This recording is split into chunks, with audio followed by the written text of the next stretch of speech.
Hello students, आपकी English की worksheet number 78 आपकी फर्स्ट राइट की chapter madam rights the bus पर बेस्ड है।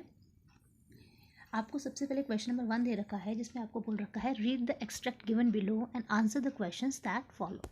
आपको एक एक्सट्रैक्ट दे रखा है जिसे आपको पढ़ना है और जो क्वेश्चंस हैं उनके आंसर्स आपको देने हैं। Sometimes the bus seemed on the point of gobbling up another vehicle that was coming toward them और a pedestrian crossing the road. जो वल्ली चैप्टर जो मैडम राइट से बस चैप्टर है, इसकी जो मेन कैरेक्टर है वल्ली, जो कि एक 8 साल की छोटी सी लड़की है जो कि अकेले ही बस में राइड लेती है। और जो वो बस में जा रही होती है तो वहाँ का एक इंसिडेंट है कि समटाइम्स कभी कभार क्या होता था कि जो बस होती थी वो ऐसा लगता था सामने से आने वाले व्हीकल को, गॉबलिंग अप का मतलब होता है निगल जाएगी, बिल्कुल उसे ऐसा लगता था सामने आने वाला जो व्हीकल है वो बस से टकरा जाएगा, बस उसे बिल्कुल निगल जाएगी। या और अ पेडिस्ट्रियन क्रॉसिंग द रोड, या जो पेडिस्ट्रियन मीन्स होता है पैदल चलने वाला जो पथिक यात्री होता है, उसको बस क्या करेगी, गॉबल कर लेगी, बिल्कुल निकल जाएगी। उसको ऐसा फील हो रहा था। बट लो लो वर्ड का मीनिंग है यहाँ पे जब हम एक्सक्लेमेशन मार्क लगाए हैं यहाँ पर, बस हैरान होकर वो बोलती है somehow it passed on smoothly, लेकिन जो बस थी वो आराम से स्मूथली चली गई। Living all obstacles safely behind, सारे ऑब्स्टिकल का मतलब होता है जितनी भी अड़चने होती हैं उन्हें बोलते हैं ऑब्स्टिकल, उनको सेफली बिहाइंड पीछे छोड़ती हुई जो बस है वो आगे चलती गई। Trees came running toward them but then stop, जो पेड़ थे वो उसकी तरफ बढ़ रहे थे लेकिन जब वो बस उसके पास जाती तो ऐसा लगता था जो पेड़ है वो रुक गए हों। As the bus reach them and simple stood there helpless for a moment by the side of the road before rushing away in the other direction. ऐसा लगता था कि पेड़ बिल्कुल हेल्पलेस हो गए हैं, रुक गए हैं, उस मोमेंट के लिए वो खड़े हो गए हैं। लेकिन जब बस चलती है तो रशिंग अवे, दौड़ने लग जाते हैं दूसरी डायरेक्शन में। पेड़ तो खड़े ही रहते हैं लेकिन जब बस चलती हुई बस से हम पेड़ों को देखते हैं तो हमें ऐसा लगता है कि वो अपोजिट डायरेक्शन में क्या कर रहे हैं, दौड़ रहे हैं। Suddenly Valli clapped with Glee, अचानक से वल्ली क्या करने लगी, क्लैपिंग करने लगी विद ग्ली। ग्ली का मतलब होता है हैप्पीली, खुशी से वो तालियां बजाने लग गई, बहुत एक्साइटेड हो गई वो। उसने क्या देखा, उसने एक यंग काउ देखा, गाय का एक बच्चा देखा, tail high in the air, जिसकी जो हवा में पूंछ ऊंची जा रही थी। It was running very fast, और बहुत तेज वो दौड़ रहा था। Right in the middle of the road, सड़क के बिल्कुल बीचों बीच वो दौड़ रहा था, right in front of the bus, bus के सामने। The bus slow to a crawl, उसकी वजह से जो बच्चा दौड़ रहा था आगे, जो यंग काउ का बेबी, यंग काउ था, उसकी वजह से जो बस थी उसकी स्पीड भी ड्राइवर ने क्या कर दी, स्लो कर ली, कम कर ली। क्रॉल का मतलब होता है बिल्कुल रेंगने लग जाना। And the driver sounded his horn loudly again and again, जो ड्राइवर था वो अपना हॉर्न बार बार बजा रहा था। अब इस एक्सट्रैक्ट पर बेस्ड आपसे क्वेश्चन पूछे हैं। पहला क्वेश्चन है आपका, state the figure of speech used in the phrase trees came towards them. कौन सा फिगर ऑफ स्पीच यूज हो रहा है, ट्रीज केम टुवर्ड्स देम, जो पेड़ थे वो उनकी तरफ दौड़ते हुए आ रहे थे। तो इसमें कौन सा फिगर ऑफ स्पीच यूज हो रहा है, इसमें पर्सोनिफिकेशन यूज हुआ है।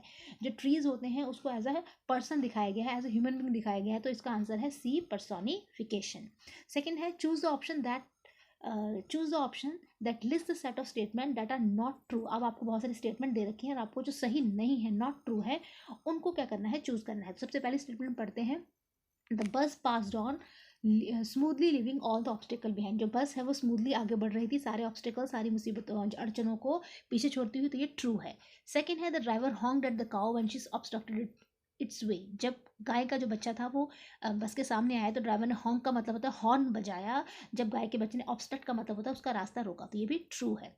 थर्ड है हमारा, Valli was accompanied by her mother during the journey, जब वल्ली बस में जा रही थी तो उसके साथ में उसकी मम्मी भी थी। एकम्पनी मतलब क्या उसकी मदर भी उसके साथ थी, तो ये फॉल्स है, नहीं वल्ली अकेली थी। The bus hit the cow and went away speedily, जो बस थी उसने काउ को हिट करा और वहाँ से तेजी से चली गई, नहीं ऐसा नहीं हुआ, ये फॉल्स है। फिफ्थ है हमारा, Valli was disturb to see the cow right in front of the bus, जब वल्ली ने काउ को बस के सामने देखा तो क्या वो डिस्टर्ब होगी, नो वो डिस्टर्ब नहीं हुई, ये भी हमारा क्या है, फॉल्स है। अब सिक्स सेंटेंस है, द बस moved slowly when the cow came right in front of the bus, जब काउ बस के सामने आ गई जो बस थी वो स्लोली धीरे धीरे मूव करने लगी, इन फ्रंट ऑफ मीन सामने, तो ये भी ट्रू है। The bus approach another vehicle that was coming toward it as it move smoothly, जो बस सामने से दूसरे व्हीकल्स जो आ रहे थे उनको क्या कर रही थी, उनकी तरफ बढ़ रही थी, एज इट मूव स्मूथली, और वो खुद भी कैसे चल रही थी, स्मूथली चल रही थी, तो ये भी ट्रू है। तो अब आपके कौन कौन सी जो स्टेटमेंट्स है वो ट्रू है और कौन कौन सी स्टेटमेंट जो फॉल्स है वो हमको इसमें देखनी है। फर्स्ट स्टेटमेंट ट्रू है, सेकंड स्टेटमेंट ट्रू है, उसके बाद हमारी सिक्स्थ स्टेटमेंट ट्रू है, और 7 स्टेटमेंट ट्रू है। और जो फॉल्स कौन कौन से स्टेटमेंट्स हैं वो हमें क्वेश्चन में पूछा है नॉट ट्रू। नॉट ट्रू कौन कौन से स्टेटमेंट्स है, थर्ड नॉट ट्रू है, फोर्थ नॉट ट्रू है और फिफ्थ नॉट ट्रू है। तो थर्ड, फोर्थ और फिफ्थ नॉट ट्रू है, यानी कि आपका सी पार्ट है इसका आंसर होगा। उसके बाद नेक्स्ट क्वेश्चन है अब आपको फैक्ट और ओपिनियंस। फैक्ट क्या होता है, फैक्ट होता है सच्चाई, जो ट्रूथ होता है फैक्ट, और ओपिनियन क्या होता है, जो हमारी राय होती है उसे बोलते हैं ओपिनियन, जो हम सुझाव देते हैं किसी को। तो अब आपको इसमें फैक्ट कौन सा, ओपिनियन कौन सी है। पहला है I think Valli was quite insensitive. Valli insensitive थी as she clapped her hand. Valli अपने हाथ तो बजा ही रही थी, तालियां तो बजा ही रही थी वो, ग्ली मीन्स खुशी से, जब helpless cow run in the front of the bus, जब बस के सामने गाय का बच्चा दौड़ रहा था। तो ये एक ट्रुथ है कि वल्ली अपनी वो क्या कर रही थी, हाथ तालियां बजा रही थी। स्टोरी में ऐसा इंसिडेंट आया है, तो ये फैक्ट है। सेकंड है बी है oh no Valli was just a keen observer. वल्ली एक कीन ऑब्जर्वर थी जो बहुत ही किसी चीज़ को अच्छे से ऑब्जर्व कर सकती थी और बड़ी कॉन्फिडेंट बच्ची थी, जिसने कि प्लान करी जर्नी बस में जाने के लिए, अकेले ही उसने जर्नी प्लान करी। तो ये भी क्या है, हमारा फैक्ट है। बी वाला भी जो हमारी स्टेटमेंट है वो भी फैक्ट है।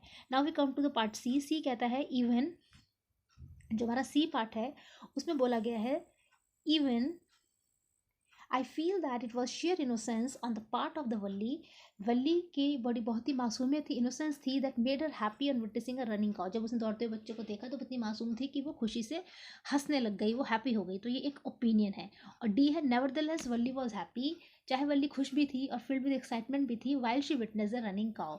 जब उसने उस दौड़ते हुए बच्चे को देखा, तो ये भी एक तरह की क्या है, हमारी ओपिनियन है। यानी कि हमारा जो पार्ट नंबर बी है जिसमें बताया है कि ए और बी तो हमारे फैक्ट्स थे और सी और डी हमारी क्या थी, ओपिनियन थी। तो इस क्वेश्चन का आंसर है B part, A and B are facts and C and D are opinion. Now we come to question number 2। अब आपसे क्वेश्चन पूछा है what information did Valli collect from her first bus journey. जब उसने अपनी पहली बस जर्नी के लिए उसने क्या क्या इन्फॉर्मेशन कलेक्ट करी, उसने बस जर्नी के लिए क्या क्या इन्फॉर्मेशन कलेक्ट करी, उसने बस के बारे में इन्फॉर्मेशन कलेक्ट करी, बस का किराया कितना है, ड्यूरेशन कितनी है, जर्नी में कितना टाइम लगता है। देयर रैन अ बस between her village and the nearest town. उसे पता लगा कि उसके गाँव और शहर के बीच में एक बस चलती है। जो टाउन है वो 6 माइल था उसके गाँव से, और जो फेयर था, जो किराया था, वो 30 पैसा था एक तरफ का, और 45 मिनट्स लगते थे इस जर्नी को कवर करने के लिए। ये सब इन्फॉर्मेशन वल्ली ने बस जर्नी के लिए कलेक्ट करी। इसके बाद क्वेश्चन नंबर 3 है हमारा never mind she said I can get on by myself. Valli का स्टेटमेंट है कि नेवर माइंड, कोई परवाह नहीं, मैं अपने आप से बस में चढ़ जाऊंगी। कंडक्टर ने वल्ली को बस में चढ़ाने के लिए हाथ आके बढ़ाया था, तो वल्ली ने उसे बोला था never mind I can get on by myself, you don't have to help me, तुम मुझे मेरी हेल्प करने की जरूरत नहीं है, said Valli to the conductor. वल्ली ने ऐसा कंडक्टर से बोला। वल्ली बहुत कॉन्फिडेंट है और डिस्प्ले करती है एक्स्ट्रा ऑर्डिनरी। डिस्प्ले करना मतलब दर्शाती है, एक्स्ट्रा ऑर्डिनरी मीन्स ऑर्डिनरी से बहुत ज़्यादा। कुछ स्पेशल कैरेक्टर्स हैं उसके अंदर, करेज है उसके अंदर, हिम्मत है, जब वो बस में अकेली ट्रैवल कर रही है। Think taking inspiration from her character. अब आपको बोला है कि वल्ली के करेक्टर से इंस्पिरेशन लेते हुए आपको लिखना है हाउ करेज, जो हमारी हिम्मत होती है, जो हमारी ग्रिट होती है, हमारे अंदर किसी काम को करने का जो कॉन्फिडेंस होता है, और डिटर्मिनेशन मीन्स जो लगन होती है, उससे हम अपने ड्रीम को क्या कर सकते हैं, अचीव कर सकते हैं। तो इस पर आप लिखेंगे कि वल्ली वॉज 8 years ओल्ड गर्ल, वो 8 साल की लड़की थी, और शी वॉज वेरी क्यूरियस थी, बहुत ज़्यादा उत्सुक थी, उस पर स्ट्रॉन्ग विल पावर थी, डिटर्मिनेशन था। वो छोटी सी लड़की थी लेकिन उसने जर्नी बिना किसी डिफिकल्टी के करी, because she had courage to take risk, क्योंकि उसमें रिस्क लेने की करेज थी। वो अच्छी थी, गुड ब्रेव थी और करेजियस थी। करेजियस मीन्स बहादुर थी वो, ब्रेव मीन्स भी बहादुर थी, वो साहसी लड़की थी। She gather the necessary information, उसने ज़रूरी इन्फॉर्मेशन को इकट्ठा करा और सेव्ड एवरी पेनी, और हर एक पैसा उसने बचाया। She mustered up the courage and rode a bus to fulfil her desire. उसने हिम्मत बटोरी, मस्टर अप द करेज का मतलब होता है हिम्मत बटोरी, और बस की जर्नी करी और अपने डिज़ायर को फुलफिल किया। वल्ली इज़ अ ग्रेट इंस्पिरेशन। जो वल्ली है वो हमारे लिए बहुत ज़्यादा इंस्पिरेशन है, हमारे लिए बहुत ज़्यादा प्रेरणा देती है वो लड़की हमें। शी इंस्पायर अस, वो हमें क्या प्रेरणा देती है, तो never feel weak and helpless, कभी हमें वीक या हेल्पलेस नहीं होना चाहिए। We should have courage to face all situation boldly, हर सिचुएशन को बोल्डली, बहादुरी से फेस करने की हमारे अंदर करेज होनी चाहिए, हिम्मत होनी चाहिए। We do not dare to take risk, we will lose opportunities. अगर हम रिस्क नहीं लेंगे तो हम मौक़ों को, अपॉर्चुनिटीज़ को क्या कर देंगे, लूज़ कर देंगे, उन्हें हम क्या करेंगे, गवा देंगे। We should not feel disheartened by any difficulty, किसी भी डिफ़िकल्टी से, किसी भी मुसीबत से हमें डिसहार्टन नहीं होना चाहिए। डिसहार्टन का मीनिंग होता है हमें अपना मन उदास नहीं करना चाहिए, हमें दिल नहीं छोड़ना चाहिए।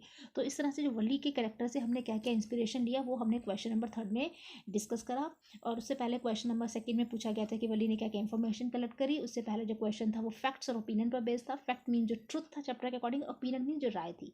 फैक्ट्स जो सच्चाई है, ट्रुथ है जो चैप्टर में बात बोली गई है, ओपिनियन मीन्स हमारे सुझाव, हम ऐसा सोच सकते हैं वल्ली के बारे में।